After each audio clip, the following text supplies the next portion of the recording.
Welcome back to the Bold Podcast. I'm Todd Birch, and I'm thrilled to be your guide on this inspiring journey of personal growth and leadership. Together with my guests, we'll dive into transformational stories, uncovering how small, intentional changes can create massive positive results in your life. From overcoming challenges and setting impactful goals to building lasting habits and living with confidence, health, and positivity, we'll explore it all. And if you're ready to embrace a growth mindset and unlock the best version of yourself, then let's spark that transformation today. Today's guest is Dan Flowers, the president and CEO of the Akron-Canton Regional Foodbank, where he has spent nearly 30 years addressing hunger. Under his leadership, the food bank has grown into one of the region's largest nonprofits, distributing over $500 million in emergency food. He's known for his innovative approach, including creating the nation's first online ordering system for food banks. Dan is also active in community boards and advisory councils, including Feeding America's Network Integrity Committee. Outside of work, he's an avid reader, runner, martial artist, guitar player, husband and father to 3 children, and Leadership Akron alumni. That's right. That's right.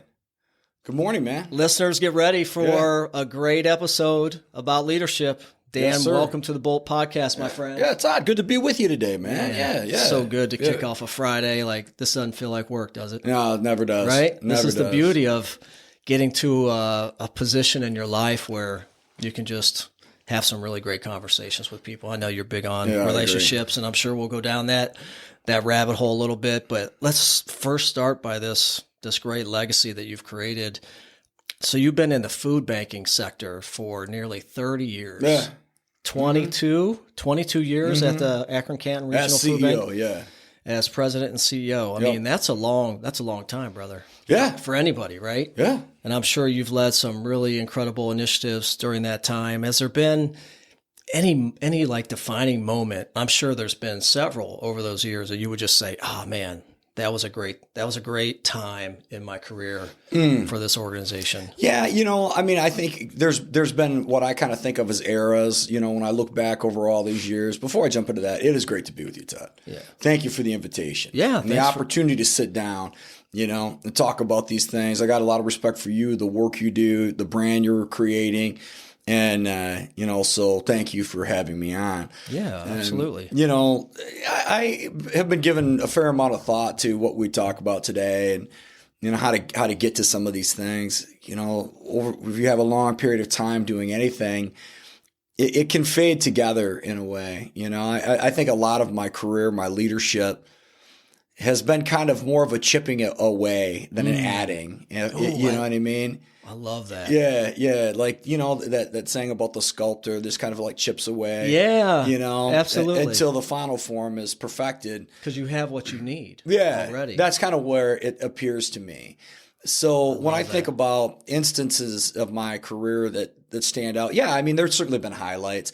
There's been times where the team was really good. The team was really healthy, functioning well, where we were able to make a lot of progress. Right. Looking back, I see sort of order and I see chaos. I see times when we were making big gains where everyone was healthy, and I can think about mistakes that I made, circumstances happening around us that did kind of a disintegration that were more work, that we had to sort of put it back together again.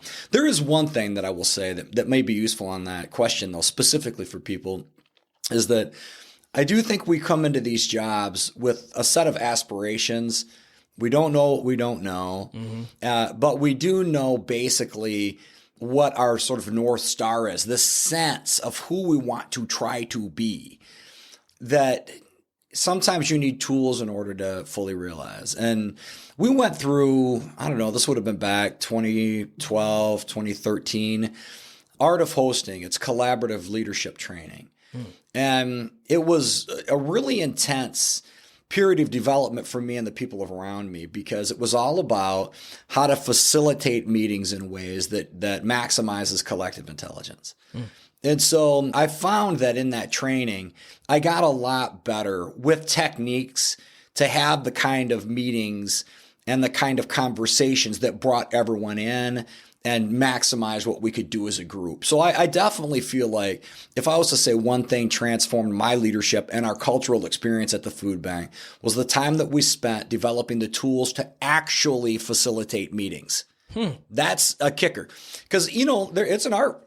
And how you start a meeting, how you gather intelligence, how you break up groups to have conversation, how you select what's meaningful from group in terms of prioritization, how you harvest intelligence, how you gain alignment on the top priorities, and how you activate on that is skillful work. And so I think I always had this sort of democratic mindset of leadership. But it wasn't until I got those tools that I think I was able to create a collective sense that that's who we were. And it wasn't just something I aspired to but failed at. So, interesting. Yeah. Did you seek out those tools, or did somebody, how did you end up going after that program? So we had a gal on our team who just on her own started going to this. I think she'd read about it or heard about it online. And so she went and she started introducing all these things that to me initially seemed like a waste of time. She came back from this retreat and she was like, let's start having a check-in before every meeting. And I'm like, well, we kind of do that. I mean, we talk about what's going on or we kick it before the meeting. And she was like, let's focus a little bit on specific items to check in and start building this sense of both personal and professional thoughts and be selective. And so we created this check-in jar with, name a celebrity you've met. Sometimes they were not even work related. Most times they're not work related. And then checkouts. And so we instituted a check-in and a checkout at the beginning and end of every meeting, board meetings included. Sometimes it takes 15 minutes to get around and have everybody talk before the meeting. We don't just jump into any meetings. Well, what we started seeing is that people who previously would just come, not talk, get in their car and drive home, started getting plugged in, started sharing things about their life, and started participating more in the meetings. It's there's a term that words are the currency of our relational economy. Yep. So if you don't exchange words, you built no collective value. That little thing alone shifted it. And I could give you a dozen more examples of little things that we started doing as a result of that. It shifted our way of being. It shifted our outcomes, shifted our look at strategy, and I think also shifted the way the organization sees me as a leader, because it really, again, democratized the experience of being in the organization. It stopped being sort of a top-down thing at that point. And so I use those techniques in every meeting I'm in.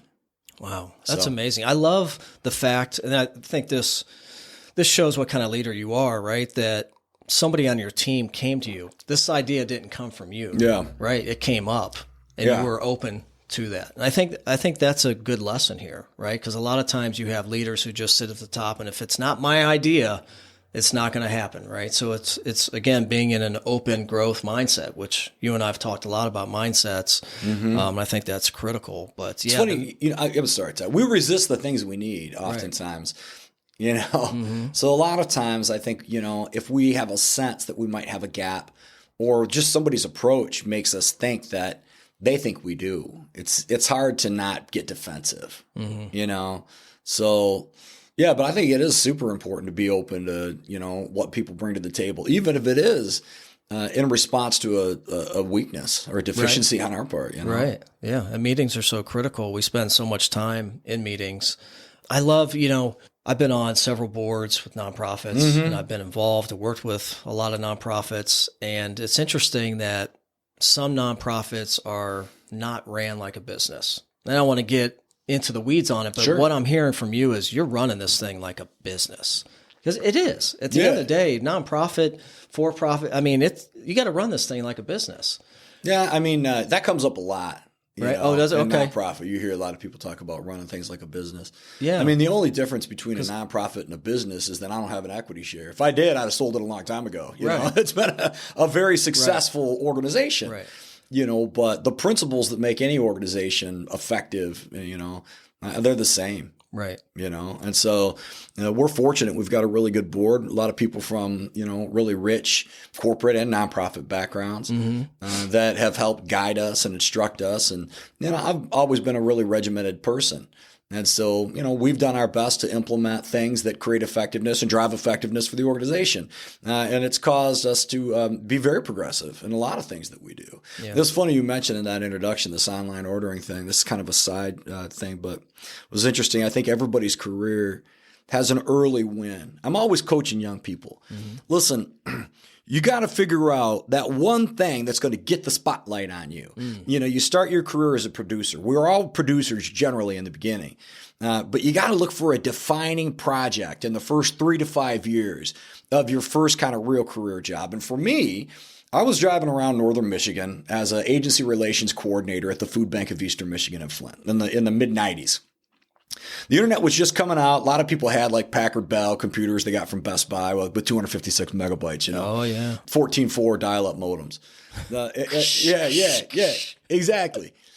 Anyway, every week we would produce the provider. It was a newsletter that had the food that we had available on it. And we would send it from Flint, where the food bank was headquartered, up to Mackinac City and, you know, Tawas. Take 2 or 3 days for it to get there. And by the time it even arrived, the agencies in Flint would have already got that and ordered all the good stuff off the menu. Gotcha. So the agencies were always complaining about it. And I was like, man, there's this thing, the internet, you know. Maybe we can use it to solve this problem. So I asked my boss if I could get Microsoft Front Page. It was like an early website making. You're familiar Horrible, with it? but I remember. I'm a web designer. Yeah. So you know about Front Page. Oh, yeah. So I got Front Page and I made a website for the food bank. They didn't have one at the time, fbem.org. And then we started taking PDF pictures of our menu every day and uploading PDFs. And I made a little simple form fill out box where they could enter in the numbers of what they wanted. And it spit out a little email with their order on it.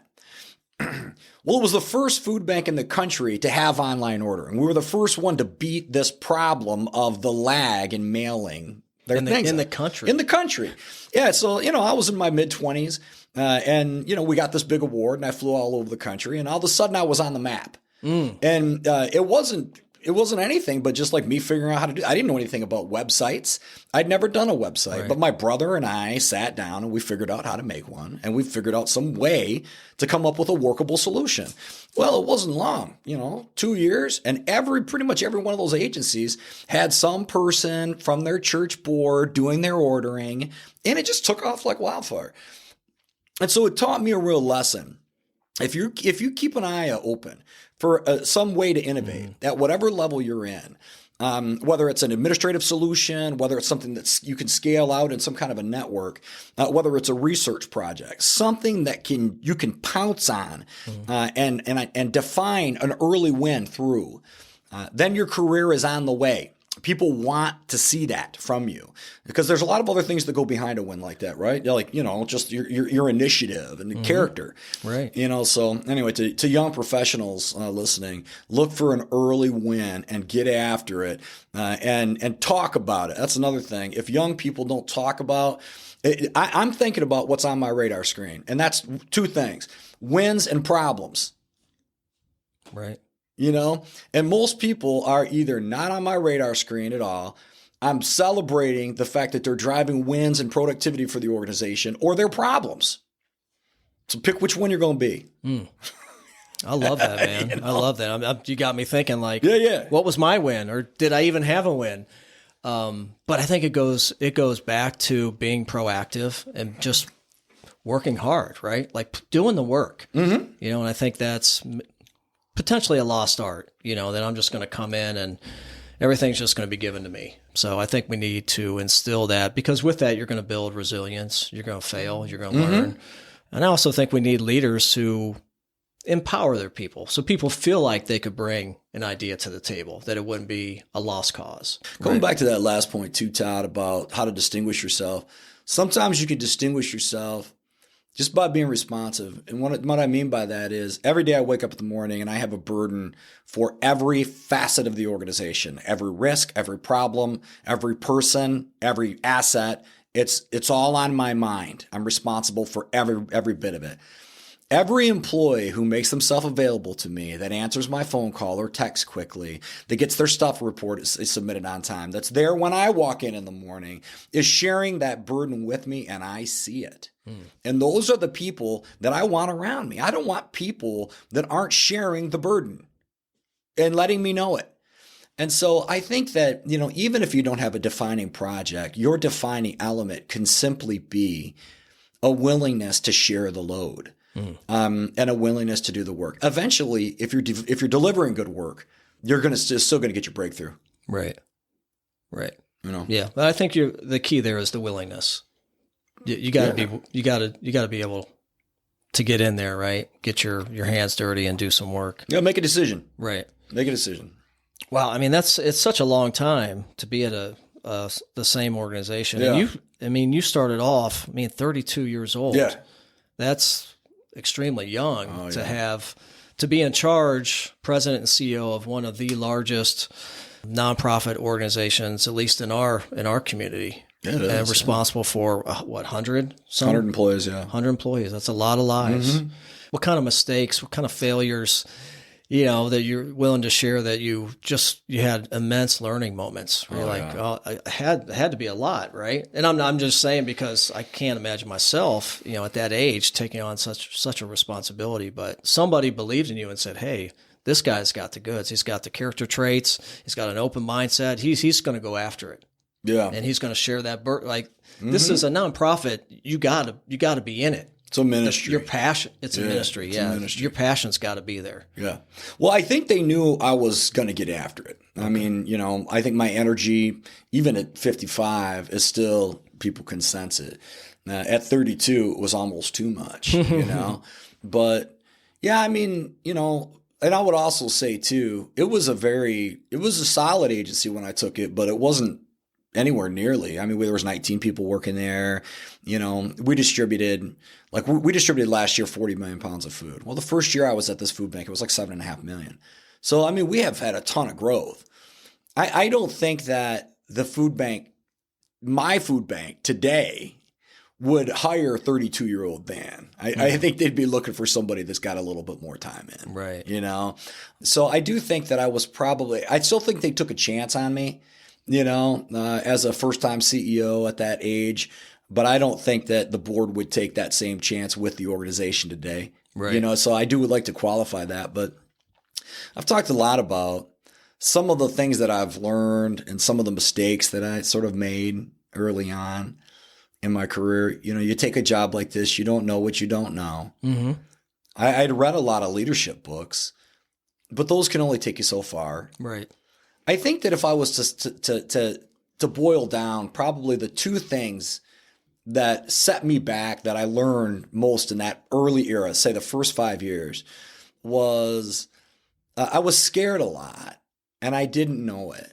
And so I had a lot of people working for me that were a lot older than me. Most of my leaders that were there when I got there, I had like 4 or 5 direct reports who were 20 years or more older than I was. Wow. And they intimidated me. Yeah. I don't necessarily think they supported me to even getting the job. I mean, I was a kid from out of town.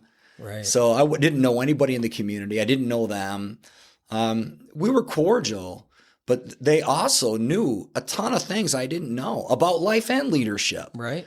I was this hard-charging kid, and I think a lot of times I was much more harsh than I needed to be in conversations with them because I was so scared of them.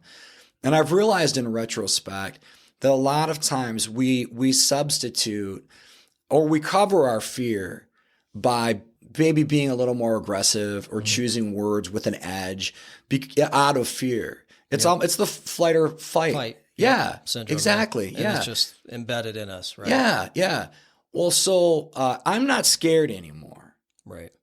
And so I can be a lot more gentle in conversations with people. And so looking back, that's one thing I would just generally coach people to be aware of the role of fear before you have a big meeting, especially if you're talking about someone's performance. Because if you're really scared, nervous, shaking going in, there's a stronger likelihood that you're going to mask that by saying something that's got more of an edge on it than it needs to have. Right. And you can easily walk out with regrets as a result of it. Right. So emotional intelligence. Exactly. Being in touch with your emotions goes a long way. That's a big one. And the other one was just like being super hasty to make decisions, jumping on things faster than I needed to, and that just sort of like comes with time. Yep. Knowing how to play it. But patience. Yeah. I've spent most of my life working against fear. I think it's the unknown. ball and chain on most people's ankle. And of course I see it more as I get older, but I think that young people should keep an eye out for that. There's another thing too about because I mentioned leadership books. Yeah. I think there's only 2 leadership books a person needs to read. Okay. Good to Great. Good to Great by Jim Collins. Collins. Yep. And Stephen Covey's 7 Habits of Highly Effective People. Those to me are like the Bibles. If let's say you get a bachelor's degree in fine arts or, philosophy or music or whatever, you can still be a CEO. You got to learn a little bit about how businesses work. I think those books do a pretty good job kind of covering the basics. You can supplement it, but those are the 2 I would say are required reading. But I would also counsel people that there is fear, this compulsion to, sharpen the saw, to try to stay ahead of the next guy. Your competition's probably reading leadership books this weekend. Well, hey, maybe you might do better if you just chill out and read a John Grisham story or just go fishing. Like you got to cultivate a restful mindset and a clear mindset. And I think a lot of things that you need, you just learn on the job. So, that's my thing about books and learning in general. You got to give yourself the time to let those lessons sort of just emerge. Gotcha. So, anyway. Okay. No, love it. And we'll have those books in the show notes. I love those. Yeah. Good to Great. I read in my 30s, and that kind of changed the way that I looked at business. I didn't really know much about it. I wasn't really involved. Certainly didn't think I'd be an entrepreneur or have my own business, but that book was enlightening for sure. And then Stephen Covey's 7 Habits of Highly Successful People. That's a no-brainer. That's on the shelf. That should be a staple. Guaranteed, yeah. Everybody's book. Yeah. Keep referring back to that one. I have, over the course of my life, since I read that book, almost 30 years, right after it came out, I got Good to Great. And then I read a bunch of other Jim Collins stuff too, because Good to Great was actually not his first book. I think Built to Last. Yeah, it was his first one, I think. I have been pulling back layers of understanding about what truly is the paradoxical blend of humility and resolve. That to me has been the most useful sentence in my leadership journey. What is it to come to a full understanding of what you lack, what annoys people about you, your deficiencies, maybe the things that you overexert, times that you use your strengths to the detriment of yourself and other people. I can think about every time I've ever done the Strengths Finder thing, discipline comes back as my top. I've done it 3 times. I can't fake not getting discipline at the top of my list, which you would think is always a good thing. Until, I'm missing time with my family because I've got to get my run in. I got to get my workout in. You know what I mean? So there are times where I think I've taken it probably too far at times. Okay. Being disciplined and regimented. Gotcha. And so, so I have to have the humility to see, honestly, how my life affects other people. How my leadership, how my decisions affect other people. And so the question is, after you take that full inventory, can you summon the resolve to continue? A lot of people are broken by it. If you're honest enough about who you are really, then you'll either be broken by it or you'll be humbled by it to the extent to which you can actually be a softer, more gentle, easier person in the world. And that to me is the defining element of the paradoxical blend of humility and resolve as the defining aspect of level 5, the highest level of leadership. Are the people who, my brother said, it's unfortunate that the only pathway to humility is humiliation. And if learning the truth about you isn't a little humiliating, then you're probably not listening. Right. Okay. So then in that truth, if you can still lead, how different will you be? Well, of course you're going to be more open to other people. Of course you're not going to yell at them. Of course you're going to try to soften your edges. And those are the best leaders. Yep. But you cannot get there without humility. And you cannot gain humility without pain and self-reflection. There's no other way. There's no other road. Right. and that's stepping out of your comfort zone. And I think I've been really fascinated with just mindsets. Been doing a lot of research on that, preparing for a book that I plan to launch next year. Okay, congratulations. So a book you're writing? Yes, absolutely. What's it called? I'm still working on it. All right. Still trying to figure that out. But generally focusing on the mindset and coming off of Carol Dweck's work on a fixed mindset versus an open mindset. And I think to me that what you're talking about is really that continuum of starting at a fixed and coming into an open or growth mindset. Yeah, well said. If you're in a fixed mindset, you are not going to be open to challenges. You are not going to be open to criticism or feedback, right? You're going to fail and not keep trying, right? You're not going to step out of your comfort zone. So if you're going to be a great leader, or really the best version of yourself, you have to be open. You have to be open to feedback. Again, to humility, right? You know, you have to be open to stepping out of your comfort zone and the possibility that you might fail, and that's okay, but you're open to just growing and learning. And then when you set that precedent, your team, all the people that are underneath you, they see that and they want to be like that. So anyhow, I didn't want to, but just when you're saying that, I'm thinking really it all comes down to the mindset that you're in, but there are several people that are just stuck in this fixed mindset. And a lot of people that say, if you were to ask them, they'd say they're in a growth mindset, but they're not really. They're kind of in this middle point of the continuum, right? They may be open to it, maybe tried a few things, but they're still not moving the needle. Yeah, and I can spot that. We all know leaders that have gained a fair amount of influence and affluence in the community, who have a certain abrasiveness or a certain, I don't know, man, ostentatiousness, you know, that I see as fear. Because if you're not anybody who's taken themselves, I mean, they're a dry personality types, you know. But if you're a person that takes yourself really seriously and to the point to which other people can't relax around you, that means there's something wrong. Yeah, I see that as a weakness. Yeah. A fear. Maybe at some point they developed an inferiority complex, and so they tend to mask it through dressing a certain way or keeping people at a certain distance, you know. But most people I know that have done their work, that are like fully actualized people, unless they have some kind of personality quirk or something like that, they make their mission is to make other people feel comfortable. You know, I would, in fact, if it isn't your mission, then that's a problem. Right. You know. Right. Exactly. I don't want to be around people. Right. That aren't on a mission to make other people comfortable with who they are. Right. I think that's leading with empathy. Yeah. Right. For sure.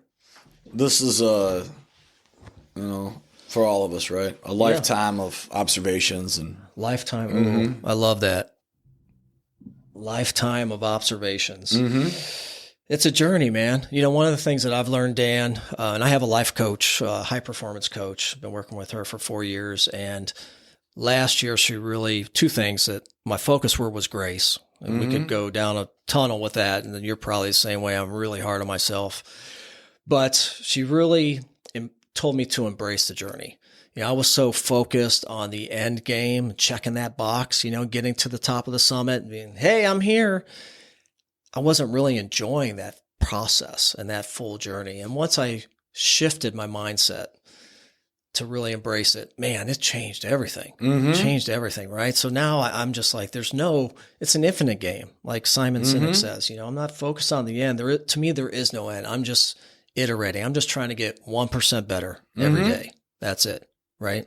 So yeah, isn't that's kind of like the idea of Zen and the art of motorcycle maintenance, that Robert Pershing book, you know, it was so popular in the early 90s. You know, it was all about, you know, a guy's on a motorcycle trip. And as he works on his motorcycle, he starts to uncover this reality that it's the getting there. And the whole book, at least to me, was a metaphor of enjoying the journey. Enjoying the journey. Yeah. Yep. It's easy to get caught up. We're busy. Let's talk a little bit more about leadership, because I love this. And we have a lot of listeners that are leaders or inspiring leaders. Yeah, I think this is really cool that your organization has been recognized as one of the top places to work. And that, I don't know about you, but as a leader, like that would be one of the things that I'd be most proud of. Oh, for sure. You know, like especially 100 plus people, again, a lot of lives. I'm responsible for 10 to 15 lives in my small business, and one changes everything, right? So how do you build a culture that allows your team to embrace collaboration, innovation, avoid burnouts? Like, let's be honest, like most nonprofits, it's a lot of work, right? And potentially, I'm not saying your organization, but in most cases, the money's not there in respect to the roles, right? It's a nonprofit.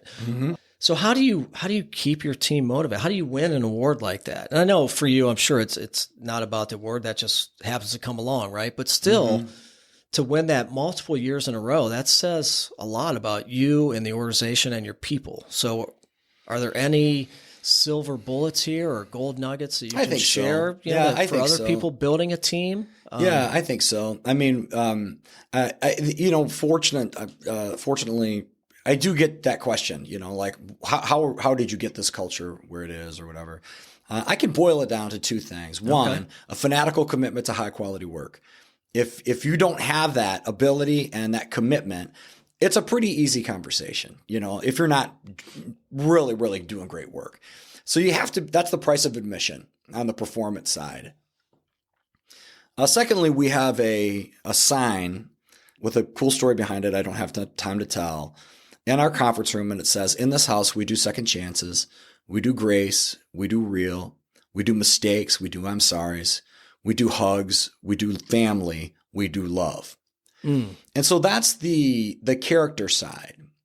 And what I have found over the years is that if we get people that can do those things well, the soft skills, the intangibles, the I'm sorries, if you can't ask for forgiveness and admit you're wrong and grant the same to other people, you're not going to probably be in any relationship that long, and if you can't deliver high quality work and don't have a fanatical commitment to it, you probably can't deliver the high quality that we need in order to be an organization of excellence. Those two things seem to be what comes where it all kind of comes from. Okay. So those are my people filters. If somebody isn't laying down the work really quick, we make a move pretty fast on them. If people don't have the ability to say they're sorry or forgive people or whatever, if they're too pretentious or whatever, they tend to not last long either. And once when I figured that out and became very very committed to making sure that our people could balance those two, then the culture then kind of took over and became self-reinforcing. Certainly for an award like that, NC 99 award, a lot of it's based on like employee benefits, compensation or whatever. And I've always had a pretty progressive view of that too, that, I want my people to know I love them. And more than that at times, I want them to get what I want for me. And so I look at everything that I want for me as a likely want for them. And I do everything I can to give them that. It's simple, So would you say those are the kind of the core values of the organization? Do you guys have like a set core values? It kind of sounds like that story you read is almost like kind of the mission-ish core values. Yeah, I mean, I would almost say that... I would love to have a picture of that, by the way. Sure. I'll send it to you. Include. Yeah. I think that I almost feel like in this house we do second chances, that is almost more important than our core values. Because, anytime you sit down with a group of people and you're just like, what are our core values? A lot of the same things come up. Yeah. Integrity, accountability, excellence. Yeah, exactly. Well, those are the kind of things that good people do. If you have a fanatical commitment to high quality work and you've got enough character to stay in relationships for a long time, you're probably going to align on values, just in general. So I'm looking for more of those things. And one of the things that I think has supported our culture over the years is longevity. I mean, I've been there for a long time, and a lot of my people have been with me the whole time too. And we were friends. We raised our kids together. We've been to our family members' funerals. I've coached team members through divorces and losses of parents, and mine too. My staff members have stuck with me through my crisis in life, So you kind of become a community over time. And that led me to, I think, one of my most other significant realizations in life is that the longevity of a person's relationships with people and institutions is the greatest indicator of their character. Bar none. We can just stop there. Bar none. Yeah, that's it. Yeah. So if you come into my life with lifelong friendships, a long marriage, a long employment history with one person, then it says to me that you're stable, and more importantly, you've said you're sorry and you've forgiven people. Because any relationship that goes long enough has to have those elements. Oh, I love that. You know? Love and so, and the people that come to you with 2 to 5 years, you know, okay, what? It's okay to make a couple jumps here and there. But if you are a serial relationship jumper, I don't think you're safe for relationships, for me at least. I'm not looking for 2-year relationships. You know what I mean? Right. I'm looking for people that want to make a run, a life run, and share life with me and share good work with me. And I don't think you can build anything of quality in a short time. It just doesn't work that way. It doesn't. I love it. Relationships are huge, obviously very important to you. We've seen the benefits of that, right, with the longevity of you, your team, your accomplishments at the food bank. Well, here's the thing on that. If I could jump in on that, because here's the thing on that. If somebody told 20-year-old Todd, hey, listen, bro, I know you're going through a really hard time right now, but if you stick with it, there'll be a richness 20 years from now that I can't explain. You probably would have heard it and thought, yeah, but if you can't explain it and I can't know it, so it's not real. Right. It's not real to you. If you would have told me when my wife and I got married 20 years ago what it would feel like to go to bed at night next to the mother of my kids who are fully grown, who I know in a completely different way than I did before it, you know, certainly before they were born, but when they were even 5 or 7, you know, the richness of having a wife that we've buried our parents together and our grandparents together and our siblings and our neighbors, and we've been to weddings and we've done it all. She's witnessed me as the worst version of me and the best version of me. And we've grown and laid down so many things. And here we are. I woke up next to her this morning. Well, there's a richness to that you can't. Okay, here you go. If I was to tell you that the most meaningful relationships in your life come from these things, do you think they're going to give those things away? Is like the most meaningful relationship you could have as a human being going to be free? Right. Without effort or struggle? It's not. That's not how it works. And so, you know, anyway, I just get really wound up on that because now I look around at my life from this position and I'm like, my God, I'm so glad I didn't blow it. You know what I mean? I'm so glad I didn't walk away when it was hard. Right, I'm so glad I didn't walk away when it was hard at the food bank during the pandemic or the thing 10 years before that. Right. And that's brought me to another saying, which is don't quit when it's hard, quit when it's done. Right. Right. You know, people mistake tired for done every day. And they walk away on relationships and jobs that weren't done. And I would tell anybody, anytime you say, I'm done with so-and-so, I'm done with this or that, step back and ask yourself soberly, am I maybe just tired? And if the answer is, I could be tired, I think I'm tired, don't do anything stupid. You know what I mean? Right. Stay the course, take a break, and then see where you're at. Because once you tell yourself, I'm done with winter, you're screwed. You're screwed for 2 more months. I'm done with this relationship. It's probably not going to work out. It's probably unsavable. I'm done with this or that. I'm done with this job. No. Ask yourself before you say that, maybe, am I just tired? Yeah, I love that, Dan. And it goes back to a concept I think I share with you a little bit, this practice program that I went through called Positive Intelligence. I bring it up in every episode. The listeners are probably tired of me talking about it, but I talk about it because it freaking works and I'm very passionate about it. But Shahzad Shamin talks about finding the gift and the opportunity in every scenario, every situation. And you can't do that unless you have an open mind, right? So make no assumptions that there's everybody's struggling with something. So you talk about relationships, right? And saying I'm tired or I'm done. Well, take a step back, pause, reflect. and think about, they probably are struggling with something. Maybe they didn't get back to you in time. People get all upset, so you can get an email back the next day or a text message right away. Well, maybe something's going on with their family, or something. So, and it's funny because I've learned that over time, because I, had a struggle with patience a little bit over the years. Sounds like maybe you had some troubles with that. And as I've built patience through positive intelligence, it's allowed me to, like you said, just stop, not quit, not call it done, and just try to find the gift in winter. So, you know what? You don't like winter? Well, too bad. You live here. So, you know what? Embrace it, man. Like, find something. It's a time, maybe you can spend more time reading. You're going to be inside, or maybe getting that project and finishing the basement finally, or spending more time with your kids playing board games. Or there's a gift there. Just be open to it. That's just it. It's the whole notion of just getting out of this damn fixed mindset and just being open to things. And it comes back to one word: being curious. Okay. If we could just be curious, right? Like when we were a kid, that inner child, right? Where we just explore. We're just open. We have no predetermined thoughts.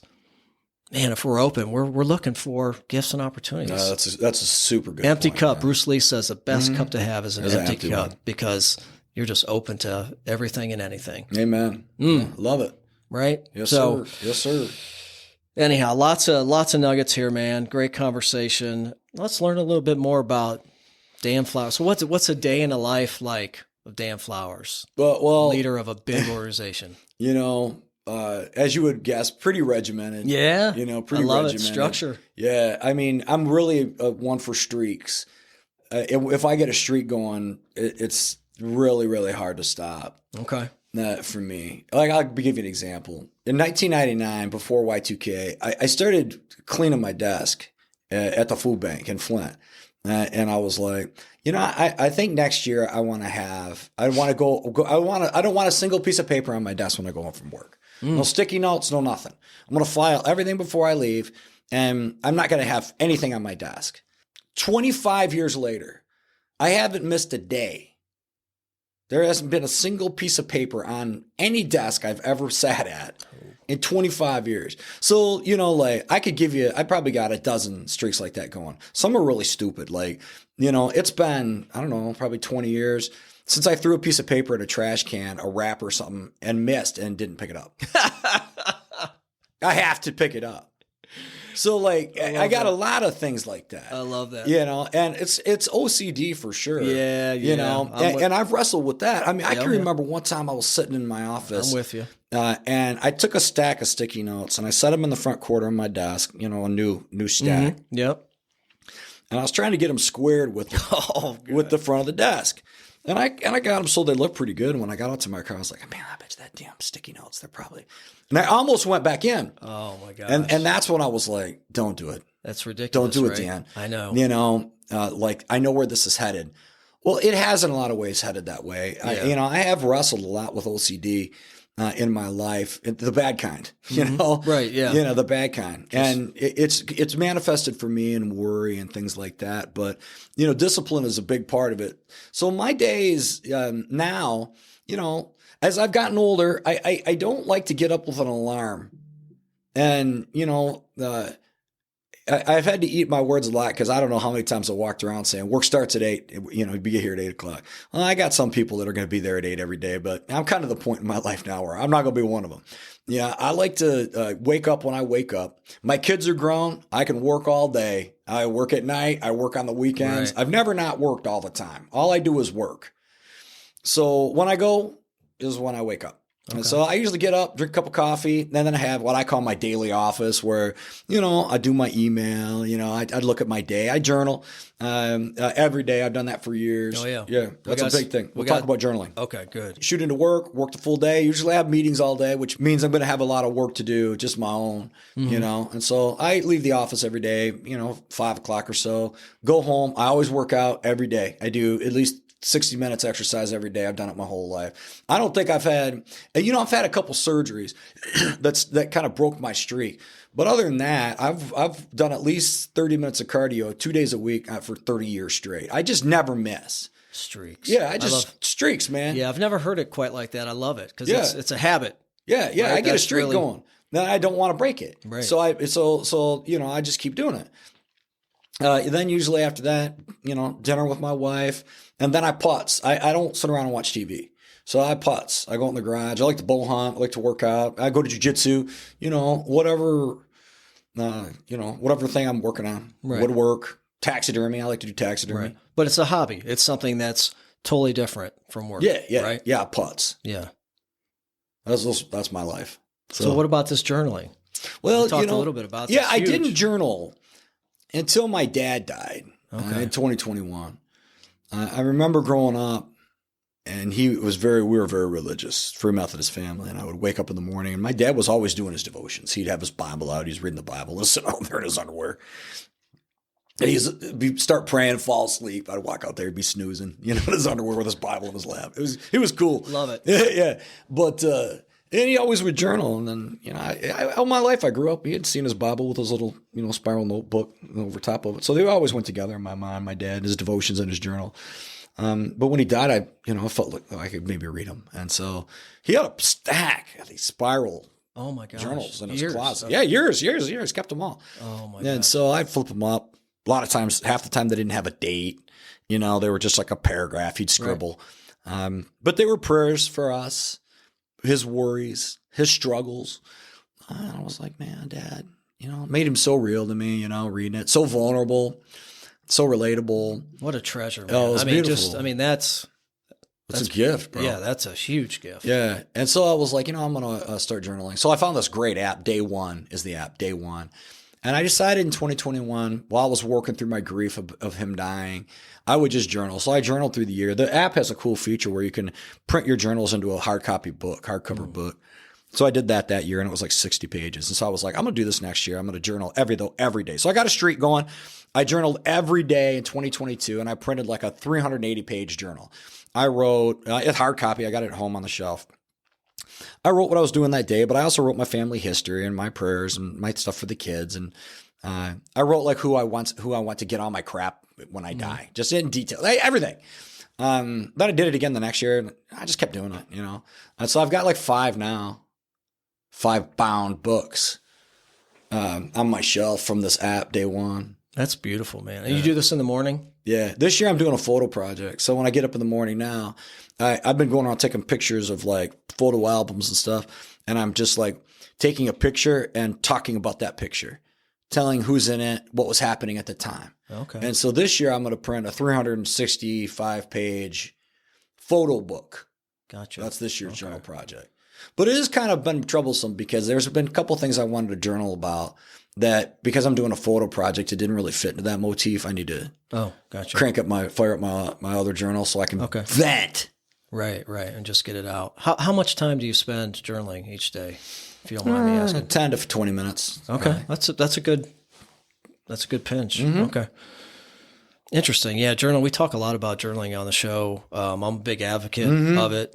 I have struggled with making it a habit. Ironically, as much as I talk about habits, and I'm very much like you, regimen, structure, I love streaks. I'm a big streak guy. When you fall off the streak, getting back on to start a new one, right? That's a little tough. But yeah, journaling I've struggled with. I have a little bullet journal that I created. I think I showed it to you, my custom one. So it's just real quick hits, wins, and things. But the sit down, like, let's talk about the day or week or month. That's been a struggle for me this year, getting in the mode. But I just got my first entry in last week. It felt really good, just to get it out there. So it was more of a reflection of the month instead of a, day to day. But, if you don't feel like journaling though, you're like, it's okay not to. I feel like, it's funny because like sometimes I feel like when my mental health is best, I tend to work out the least. I tend to journal the least. It's weird. Like I look at those as sustaining disciplines in my life. And so to a certain extent, like if I'm struggling, man, I'm going to write a lot. I'm going to work out more. So it's therapeutic for you. Yeah. All that stuff is, the Buddha was fat. He'd never worked out, I don't know what he wrote. He probably didn't write anything. Yeah. So like to me, a lot of my discipline that I've seen as so critical to my edge, my success, to me, are almost at this stage in life an indication of maybe even something that it would be, that it's good to be able to let down a little bit. Like I look at the storms of my life and those disciplines, like working out and cleaning my desk and all these things, like they're good things. And I think that they carried me through a lot of storms. But I also think that they are rooted in an inability to simply be okay with me, like the animals are with themselves. And so there is like, it's becoming symbolic to me of, I at least am trying to correlate not doing my disciplines with me actually being healthy. Yeah, because like my fanatical regimentation was two-part. One, good for me because it helped make me successful in business. Two, a symptom of my interior discomfort and disorder, perhaps, to a degree. Yeah, I can agree with that. This has been great, man. Lots of great nuggets. How about some quick fire questions? Sure. All right. If you could have a conversation with one person, dead or alive, anybody, who would that be? Mm-hmm. Sit down conversation with somebody, and what would you talk about? You know, on this question, I don't want to have a conversation. I want to do stuff. So for me, you know, like if I could go back in time and do anything, dude, I'd want to be a Comanche hunter on the open plains out on a bison hunt. If I could spend a day with those people, go have the full hunt, kill a bison, build a big fire out on the prairie, dance around with my Native American brothers and sisters under the open skies and the plains, breathing that fresh air, blowing across the you know, say 600 years ago, that's what I'd do. Ooh. 100. All right. I don't want to talk to anybody. If my dad came back from the dead, I'd probably like give him a hug and say, you know, I'm cleaning the garage, we'll come in and help me out. And just, that's what we do. We just go and start working.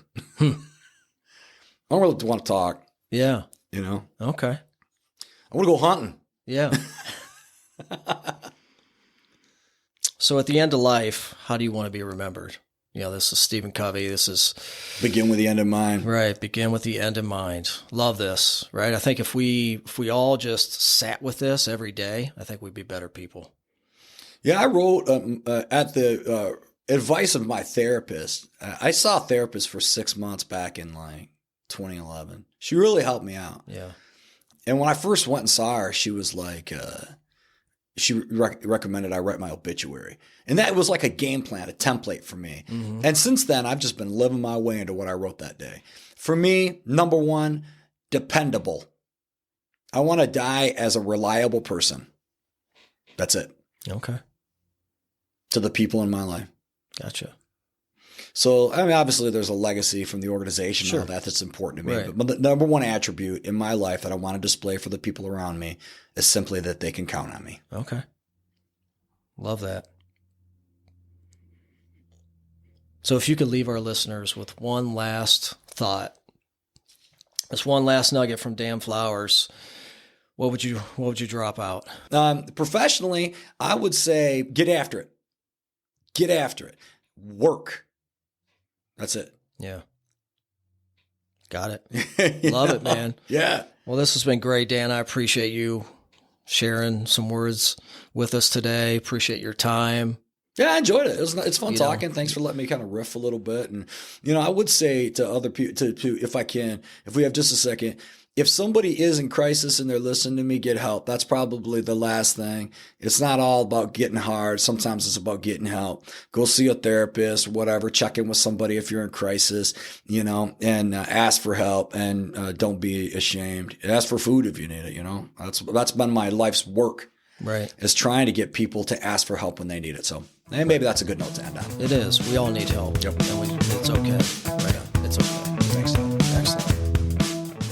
Thank you for listening to this episode of the Bolt Podcast. You're on an inspiring journey of growth, transformation, and joy, and I'm honored to be a part of it. If you found this episode valuable, please like, share it with your friends, and consider leaving a review. It means the world to us. For show notes, resources, and to subscribe to the weekly Motivational Monday newsletter, please visit toddbirch.com. And don't forget to follow us on social media at The Bolt with Todd B for more inspiration. Remember, real change doesn't happen overnight, folks. Start small, stay consistent, and watch as your growth unfolds. See you next time.